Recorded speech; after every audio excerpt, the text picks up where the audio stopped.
वाली रनिंग करने वाली जो टीम है, भागने वाली टीम है, वो कौन सी है? करहनी। दोनों के बीच अच्छे से मुकाबला होता हुआ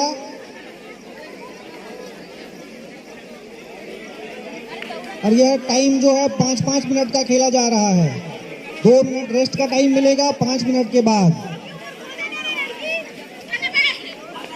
इसके बाद करहनी की टीम 3 जने भागने के लिए तैयार हैं। अगर ये टीम आउट होती है तो तुरंत 3 जने तैयार हैं और कौन भागने के लिए तैयार है वो अपने आप से डिसाइड कर लिए। पंडरी और चंदेल वर्सेस बदरौड़ी दोनों टीमें तैयार रहेंगी। 16 से 18 वर्ष महिला वर्ग कबड्डी। इस मैच के भागने वाली टीम ध्यान दें, अपने जगह से लेफ्ट या राइट पहला पैर पड़ता है तो लेफ्ट में, अगर पहला पैर पड़ता है तो लेफ्ट तरफ जाना है, राइट तरफ है तो राइट तरफ ही भाग करके छूना है। चंदेरी वर्सेस बदरौड़ी।